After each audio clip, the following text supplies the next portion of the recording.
وَإِذْ قَالَ مُوسَىٰ لِفَتَاهُ لَا أَبْرَحُ حَتَّىٰ أَبْلُغَ مَجْمَعَ الْبَحْرَيْنِ أَوْ أَمْضِيَ حُقُبًا۔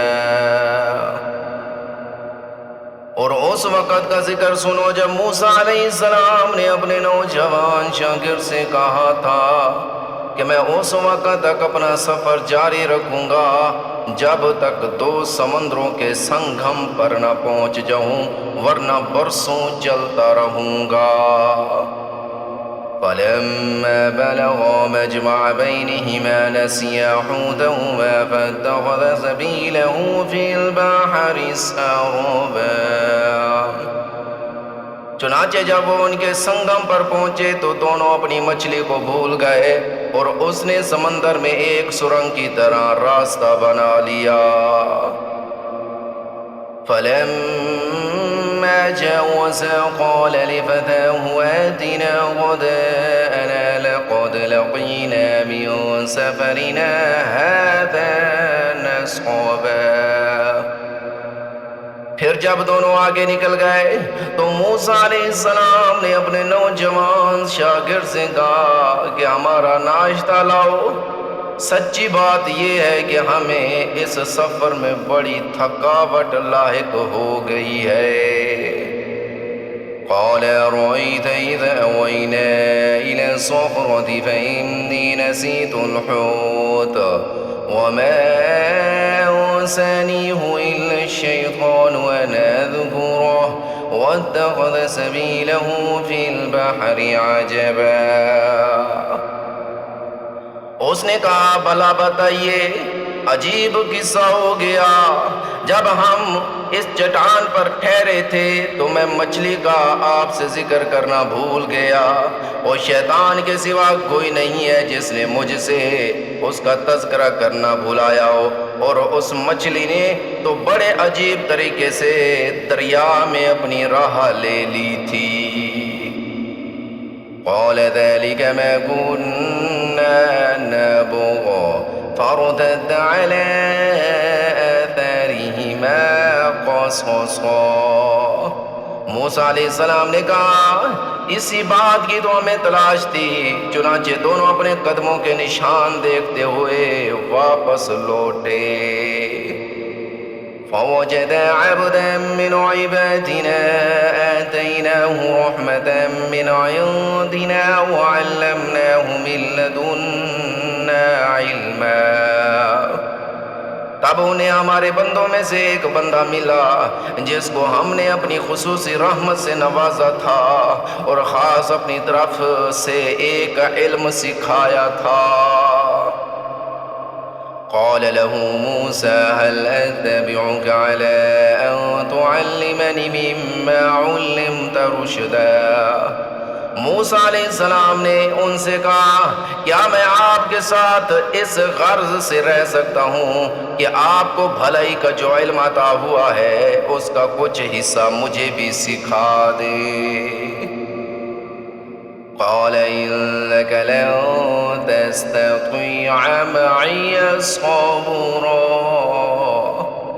انہوں نے کہا مجھے یقین ہے کہ آپ میرے ساتھ رہنے پر صبر نہیں کر سکیں گے۔ وَكَيْفَ تَصْبِرُ عَلَى مَا لَمْ تُحِطْ بِهِ خُبْرًا۔ اور جن باتوں کی آپ کو پوری واقفیت نہیں ہے ان پر آپ صبر کر بھی کیسے سکتے ہیں۔ قال ستجدني إن شاء الله صابرا ولا أعصي لك أمرا۔ موسیٰ علیہ السلام نے کہا انشاءاللہ آپ مجھے صابر پائیں گے اور میں آپ کے کسی حکم کے خلاف ورزی نہیں کروں گا۔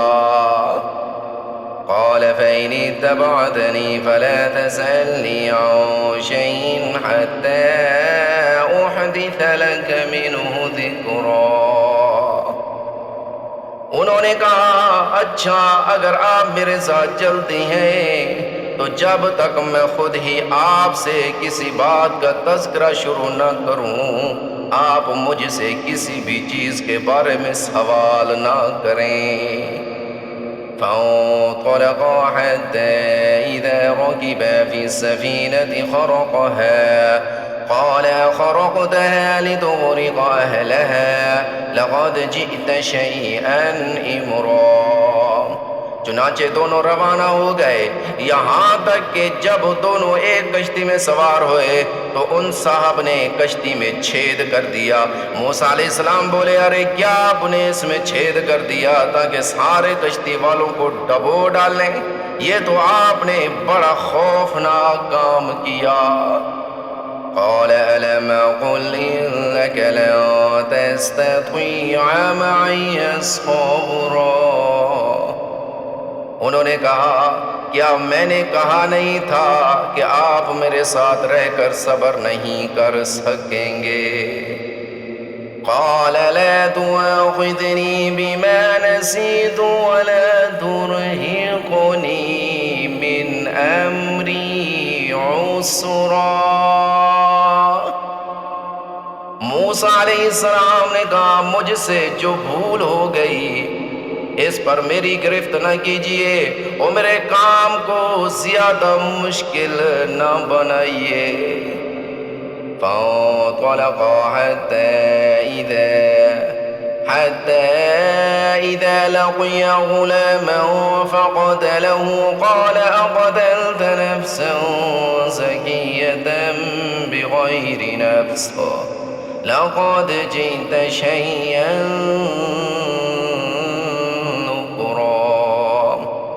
وہ دونوں پھر روانہ ہو گئے، یہاں تک کہ ان کی ملاقات ایک لڑکے سے ہوئی تو ان صاحب نے اسے قتل کر ڈالا۔ موسیٰ علیہ السلام بول اٹھے، ارے کیا آپ نے ایک پاکیزہ جان کو ہلاک کر دیا؟ چنانچہ اس نے کسی کی جان نہیں لی تھی جس کا بدلہ اس سے لیا جائے، یہ تو آپ نے بہت ہی برا کام کیا۔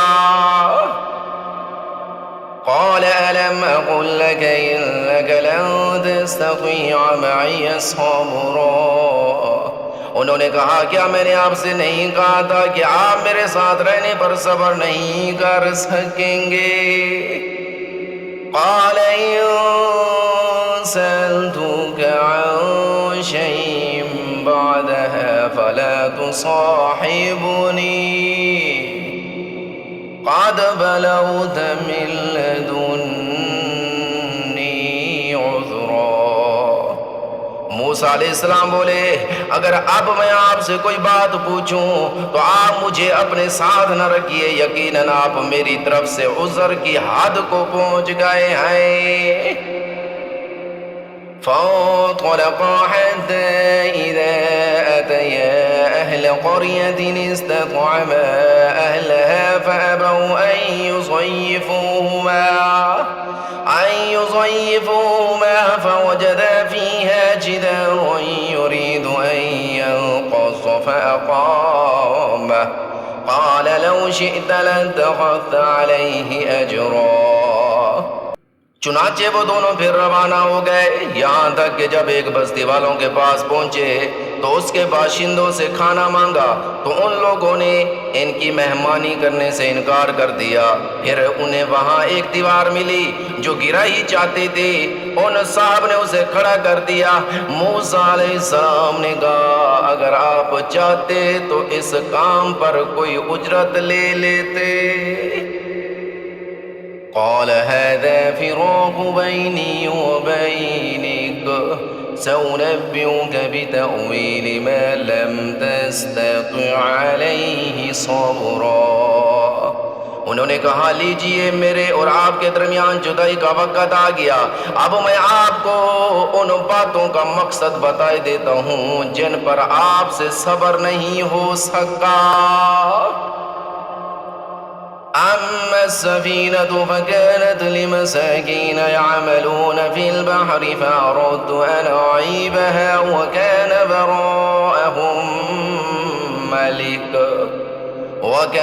براءهم ملك يأخذ كل سفينة غصبا۔ جہاں تک کشتی کا تعلق ہے، وہ کچھ غریب آدمیوں کی تھی جو دریا میں مزدوری کرتے تھے۔ میں نے چاہا کہ اس میں کوئی عیب پیدا کر دوں، کیونکہ ان کے آگے ایک بادشاہ تھا جو ہر اچھی کشتی کو زبردستی چھین کر رکھ لیا کرتا تھا۔ وَأَمَّا الْغُلَامُ فَكَانَ أَبَوَاهُ مُؤْمِنَيْنِ فَخَشِينَا أَن يُرْهِقَهُمَا طُغْيَانًا وَكُفْرًا۔ اور لڑکے کا معاملہ یہ تھا کہ اس کے ماں باپ مومن تھے، اور ہمیں اس بات کا اندیشہ تھا کہ یہ لڑکا ان دونوں کو سرکشی اور کفر میں نہ پھنسا دے۔ فَأَرَدْنَا أَن يُبْدِلَهُمَا رَبُّهُمَا خَيْرًا مِّنْهُ زَكَاةً وَأَقْرَبَ رُحْمًا۔ چنانچہ ہم نے یہ چاہا کہ ان کا پروردگار انہیں اس لڑکے کے بدلے ایسی اولاد دے جو پاکیزگی میں بھی اس سے بہتر ہو اور حسن سلوک میں بھی اس سے بڑی ہوئی ہو۔ وَأَمَّا الْجِدَارُ فَكَانَ لِغُلَامَيْنِ يَتِيمَيْنِ فِي الْمَدِينَةِ وَكَانَ تَحْتَهُ كَنزٌ لَّهُمَا وَكَانَ أَبُوهُمَا صَالِحًا فَأَرَادَ رَبُّكَ أَن يَبْلُغَا أَشُدَّهُمَا وَيَسْتَخْرِجَا كَنزَهُمَا رَحْمَةً مِّن رَّبِّكَ وَمَا فَعَلْتُهُ عَنْ أَمْرِي ذَلِكَ تَأْوِيلُ مَا لَمْ تَسْطِع عَلَيْهِ صَبْرًا۔ رہی یہ دیوار تو وہ اس شہر میں رہنے والے دو یتیم لڑکوں کی تھی، اور اس کے نیچے ان کا ایک خزانہ گڑا ہوا تھا، اور ان دونوں کا باپ ایک نیک آدمی تھا۔ اس لیے آپ کے پروردگار نے یہ چاہا کہ یہ دونوں لڑکے اپنی جوانی کی عمر کو پہنچیں اور اپنا خزانہ نکال لیں۔ یہ سب کچھ آپ کے رب کی رحمت کی بنا پر ہوا ہے، اور میں نے کوئی کام اپنی رائے سے نہیں کیا۔ یہ تھا مقصد ان باتوں کا جن پر آپ سے صبر نہیں ہو سکا۔